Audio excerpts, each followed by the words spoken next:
ဒါကြောင့်မလို့ကျွန်တော်တို့အခုလည်းပဲအိမ်ထောင်လေးစတင်ပြီးတော့မှခုစတင်ဒီထောင်တော့မယ်ဆိုလို့ရှိရင်ချစ်ပြီးတယောက်နဲ့တယောက်ချစ်တွေ့ပြီးမှတာယောစီရှိပြီးမှဘုရားခင်ဆုတောင်းတာနောက်တော့မကြပါဘူးဒါပေမဲ့အစနည်းနည်းလိုအပ်တယ်ဒီမှာနော်ဒါကြောင့်ကျွန်တော်လူငယ်တွေကိုအားပေးတာပါလဲဆိုရင်ကျွန်တော်ကတော့မကြခင်အရွယ်ရတော့မှာပဲအိမ်ထောင်ပြုတ်ဖို့အရွယ်ရောက်လာပြီအဲ့တော့စတင်ပြီးတော့အဲ့ဒီချိန်ကအဲ့ဒီချိန်ကလေးကဘုရားနဲ့စတင်ပါဘုရားသခင်ကျွန်တော်ကိုကူညီပါ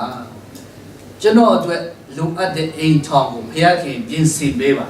ကျွန်မအတွက်လိုအပ်တဲ့အိမ်ထောင်ကိုအိမ်ထောင်ရှင်ပေါ့နော်အဖိုးကိုပြင်ဆင်ပေးပါဆိုတော့ဘုရားခင်ပထမအဆုံးဆိုတော့ဘာကြောင့်ပြောလဲဆိုရင်အာဒမ်နဲ့အေဝါဘယ်စတင်တာအဲ့ဒီမှာစလိုက်ပြီးတော့မှအိမ်ထောင်ဒီထောင်တာကိုဘုရားခင်ကရက်လိုက်တာမဟုတ်ဘူးဘယ်မှာတွေ့ရလဲဆိုရင်မဿဲခန်းကြီး19မှာပေါ့နော်19မှာအငယ်9နောက်ပိုင်းမှာခရစ်တော်ကိုနဲ့ကလည်းပြောတယ်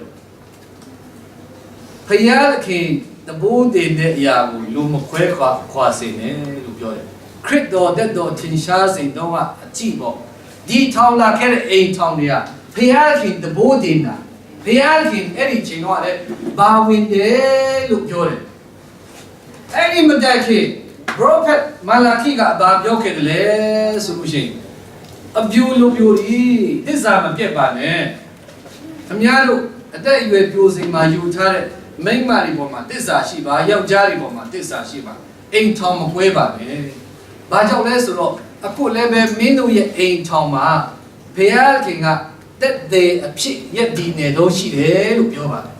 ဒါကြောင့်မလို့ဘုရားခင်ကအိမ်ထောင်ကိုကဘာပေါ်မှာစတင်တည်ထောင်ခဲ့တဲ့ပုဂ္ဂိုလ်ဖြစ်ပါတယ်ယခုလည်းပဲတည်ထောင်ပေးနေပါတယ်နောက်လည်းတည်ထောင်ပေးဦးမှာအဲ့တော့ဒီဘုရားခင်ရဲ့အလိုတော်နဲ့အညီစတင်တဲ့အိမ်ထောင်မှာဆိုရှင်ဘုရားခင်ရဲ့ကောင်းကြီးဟာအများကြီးအိုးပွဲကောင်းတော့အောင်ဒီထဲမှာတက်ရောက်လာတာကိုတွေ့ရတယ်။ဘာကြောင့်လဲဆိုတော့ပထမအဆုံးအာဒမ်နဲ့အေဝါကိုဖန်ဆင်းပြီးတဲ့အခါမှာလေအိမ်ထောင်ဒီပဲပြီးလိုက်တဲ့အခါမှာမင်းတို့ညောင်အိမ်ထောင်ဒီပဲပြီးပြီအခုတော့မင်းတို့ညောင်သဘောပဲလို့မပြောဘူး။ဘာလို့လဲဘုရားသခင်ကကောင်းကြီးပေးတယ်များပြားစွာဝေးပွားကြတော့ဒီကဘာကိုပြည့်စုံကြတော့ဖန်ဆင်းထားတဲ့အရာတွေကိုအုပ်ချုပ်ပါလို့ပြောတာကောင်းကြီးပေးတာ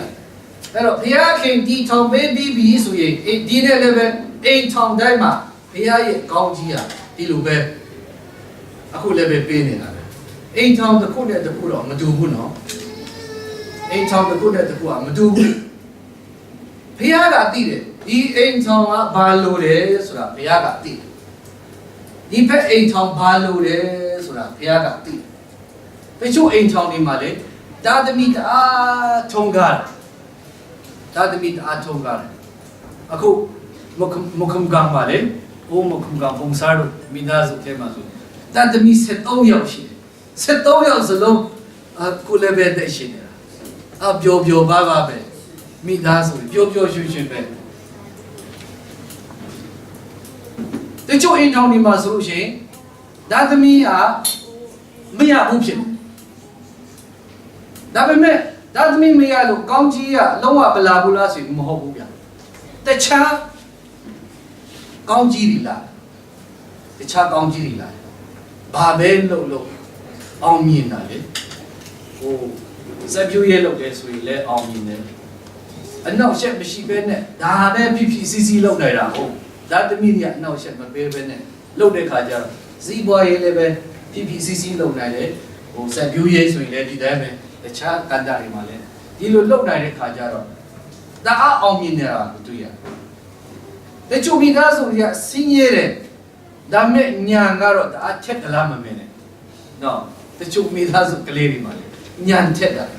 ထက်လွန်းလို့ပါလေဘိုးလိုလဲတက်ကတူတဲ့ဒီလိုလဲတက်ကတူတဲ့ဒီခါလေမိပါရမထောက်ပတ်နိုင်တဲ့အကြည့်တော့မှာညာကပြေးနေတာ တချို့ချမ်းသာတဲ့မိသားစုတွေမှာဓာတ်သမီးတွေကပေါ်တယ်ကောင်းကောင်းလေးစားနိုင်တယ်ဝတ်နိုင်တယ်တောက်နိုင်တယ်သွားလာနိုင်တယ်ဒါပေမဲ့ဉာဏ်ကြီးကတော့မဖြစ်ဘူးဗျနော်အဲ့ဒီဓာတ်သမီးတွေစာမဲပွဲအောင်ဖို့ဆိုလို့ရှိရင်မြန်မာပြည်မှာလက်ထိုးရဆရာမလက်ထိုးမအောင်စာမဲပွဲဖြေခိုင်းဘယ်တော့မှအောင်မှာမဟုတ်ဘူးအဲ့ဒီလိုဘုရားခင်ရဲ့ကောင်းကြီးမင်္ဂလာကမိသားစုတစ်ခုနဲ့တစ်ခုတော့မတူဘူးဒါပေမဲ့ရှိကိုရှိတယ်လာကိုလာမှာဒီမိသားစုတွေဘာလိုအပ်တယ်လဲအရာခတ်သိမ်းကိုကျွန်တော်တို့ကိုမပေးဘူးနော်ဘုရားကဂတိမပေးထားဘူးအရာခတ်သိမ်းကိုအိမ်ထောင်တိုင်းမှာပြည့်စုံအောင်တင်မယ်လို့ဂတိမပေးထားခဲ့ဘူးမပေးတာလည်းကောင်းပါလေအားလုံးလူကအရာဖြစ်နေလို့ရှိရင်ဘုရားကမလိုတော့ဘူးလေဘုရားကိုအားကိုးစရာမရှိတော့ဘူး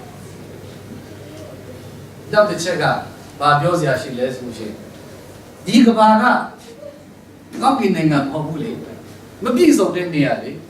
ဘယ်လိုပဲစူးစမ်းတချို့ဟာတွေမရနိုင်ဘူးစူးစမ်းလေဝေးလေပဲတချို့ဟာတွေ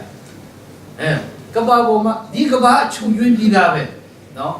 အပြစ်ဆိုတာဒီကဘာကိုရောက်လာတဲ့အတွက်ကြောင့်နော်အဲ့ဒီအပြစ်ကြောင့်ဘုရားခင်ကပြည့်စုံအောင်ကောင်းအောင်ဖန်ဆင်းခဲ့တဲ့ဒီကဘာဟာချို့ယွင်းခြင်းနဲ့ဖြစ်လာချို့ယွင်းလာကြိုးစားတဲ့မအောင်မြင်ဘူးလက်မမီဘူးအကုန်ကြခံတယ်မဖြစ်ကျွန်းဘူးဒါကလေစိုက်ပြူရဲ့ဓမ္မတွေလေအားကြိုးစားပြီးတော့မှငါဒါစိုက်လိုက်လို့ရှိရင်မကြခင်မှာပိုက်ဆံတော့အများကြီးရမှာပဲကျွန်တော်မိတ်ဆွေဒီလုတ်ဘော်ဆောင်ပဲတယောက်ရှိသူကဘာလုပ်လဲဆိုတော့ဟိုပိုက်ဆံရင်းနှီးရမရှိတော့ဒီနေ့တော့ကော်ဖီထုတ်ဆိုင်ပြီးတော့မှ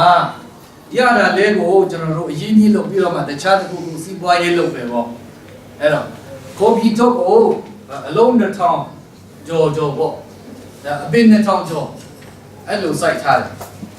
စိုက်ထားပြီးတော့မှဘာဖြစ်လဲဆိုရှင်သူကရေလောင်းနေဟဲ့ရေလောင်းနေကြီးလာပြီနော်အလုံးကတော်ကြီးလာပြီဒါမဲ့မိတ်ဆွေတယောက်ကလာကြံပြူတာလေမင်းခင်းကမြေဩဇာတိတ်မိုးအောင်နော်အဲ့တော့မြေဩဇာနည်းနည်းထပ်ကျွေးရဘာမြေဩဇာလဲဆိုတက်မြေဩဇာလို့တက်မြေဩဇာကိုကျွေးရမယ်ဆိုတဲ့အခါကျတော့သူကတက်မြေဩဇာဝဲပိုက်ဆံမြေရချင်တယ်လေကောင်းလေးရချင်တယ်ဆိုတော့တက်မြေဩဇာဝဲပြီးတော့မှထည့်တာလေထည့်ပြီးတော့3-4ရက်တော့ဒီမှာအကုန်လုံးပုတ်သွားတယ်အချာသူကမလေးတာထားဘူးလေနောက်ချီးနေပဲခါတိုင်းဆက်ပြူရဲလုပ်တယ်ကွာမြေတက်မြေဩဇာဆိုတော့သူကအကြောင်းမသိဘူးအပင်အောက်ချီမှာထည့်ရမယ်စားအပေါ်ကနေသွားထည့်နေတာပြီးတော့ဂျီလောက်လိုက်တော့တပင်လုံးမှာပါလေမြေဩဇာကအပင်မှာပဲအပင်ပေါ်မှာပဲကြာတော့နေဘူးနဲ့ချီတဲ့အခါမှာတခါတည်းပင်ရအကုန်လုံးပုတ်သွားတယ်ဟောဒီလိုပဲကြိုးစားတော့လည်းပဲတခါလေမအောင်ငါတို့ရဲ့ချုပ်ရင်းချိန်ကြောက်တော်လည်းကောင်းနော်ဒီကမ္ဘာလောကရဲ့ချုပ်ရင်းချိန်ကြောက်တော်လည်းကောင်းကြိုးစားတယ်လည်းမအောင်မြင်ဘူးဗျဒါပေမဲ့မိသားစုတစ်ခုချင်းအတွက်ဘုရားခင်ရဲ့ကောင်းကြီးမင်္ဂလာကလုံလောက်တယ်လုံလောက်ကိုပေးထားတယ်ငါတို့လူချင်းတာကိုပြောနေတာမဟုတ်ဘူးနော်ဘုရားခင်ရဲ့အလိုတော်တိုင်းပေးတဲ့ဥစ္စာလုံလောက်တယ်လို့ပြောတာကျွန်တော်ဘုရားခင်ရဲ့အလိုတော်ကိုမသိလို့ဒါလေမလုံလောက်ဘူးလို့ရှင်းနေတာကျွန်တော်မကြာခဏပြောတယ်ကျွန်တော်အစပြီးတော့မှလေကျွန်တော်အိမ်မှာဓာတ်သမီးတွေတရားခင်ကဓာတ်သမီးတွေကိုလည်းဉာဏ်ပညာစုကျေစုတော့ပေးထားပါတယ်အတော်ဆုံးမဟုတ်ပဲမဲ့ဇာမဲဘွားအောင်နိုင်တဲ့အထီတော့ဘုရားခင်ကပေးထားတာဒါပေမဲ့ကျွန်တော်ဘာချွင်းချက်ရှိလဲဆိုရင်မျက်စိချုပ်ယွင်းတာမျက်လုံးချုပ်ယွင်းတာအဝင်းမုံတာကျွန်တော်တခါတလေလေးမျက်မှန်ချုပ်ထားတဲ့အခါမှာဧည့်သည်တွေလာတယ်စကားမပြောဘူးမားမှာဆိုလို့သူမှမသိဘူးအဲ့ဒါကိုမသိတဲ့လူကဒီဆရာရောဟာဆိုရဲသွားအာဒါမနာကြီးတယ်ဆိုတော့မှအဲ့လိုထင်လွဲခံရတာလည်းရှိ ဒါသမီးတွေလည်းတယောက်မကြမ်းပဲကျွန်တော်သားဆိုရင်အသက်က7နှစ်ပဲရှိသေးတယ်ဘာဝါကကျွန်တော်တက်အများကြီးကြီးတာသူက400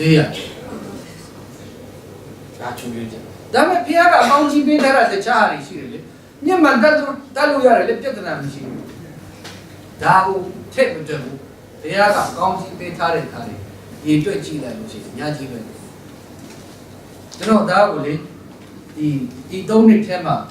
နှစ်တိုင်းတစ်နှစ်ကိုတစ်ခါဇီးလောက်ခိုင်းပါဇီးလဲဆိုရင်ငါတို့မင်းမျိုးငါတို့ချမ်းမှာပေါ့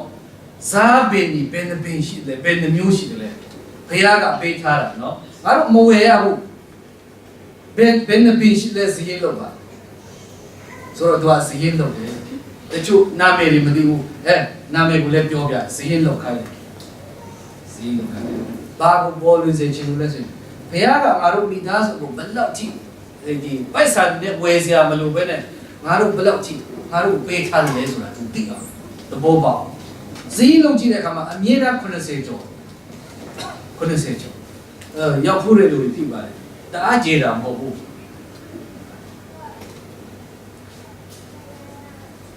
ကြောင်ကျူကြောင်ကြအကုန်လုံးတိုက်ရင်တော့မှတအေကမရှိဒါပေမဲ့အဲ့ဒီထဲမှာလေစားလို့ရပေးနေ80ကျော်ရှိဟာအဲ့ဒီခါကြမှာဟိုဒါကိုဒါစီးရင်လောက်ခန့်တာလေကျွန်တော်ကိုယ်တိုင်လည်းရင်ကတိတာဟိုအဲ့လိုစီးရင်လောက်ထားတာမရှိတော့ဟိုဖာတိဖာတာပဲနေနေတာဟိုဘုရားခင်ကကျွန်တော်တို့မိသားစုဒီလောက်ကောင်းချီးပေးပါလားမပြောသည်ဆိုရင်လေလုံးဝမဝယ်တာကြားပြီတခါတလေများလို့မစားနိုင်လို့သူများကတော့ပေးရတယ်ရောင်းပေးပါလို့လာပြောတဲ့လူကိုလည်းရောင်းပေးရအဖေရဲ့ကောင်းကြီးမိသားစုတစ်ခုနဲ့တစ်ခုတော့မတူဘူးဒါပေမဲ့ပါလေဒီထဲမှာတော့ကောင်းကြီးပေးပြီးသားပြည်သိပ်ပေးပြီးသားအတိအမှတ်ပြုပြီးသားဖြစ်ပါတယ်ဒါကြောင့်မလို့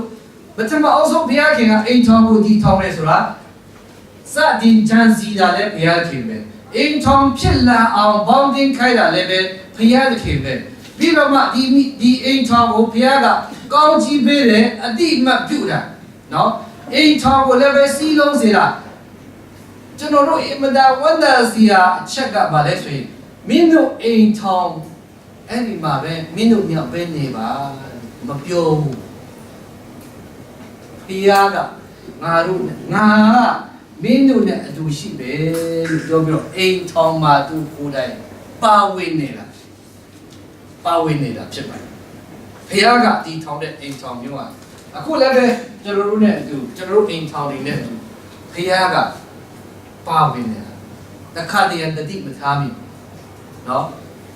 ဒါကိုဟိုလက်လာမထားတဲ့ခါကျတော့ဘုရားကတိတက်ငါတို့အိမ်ထောင်ကတိတက်လို့ဖြစ်တာမဟုတ်ဘူး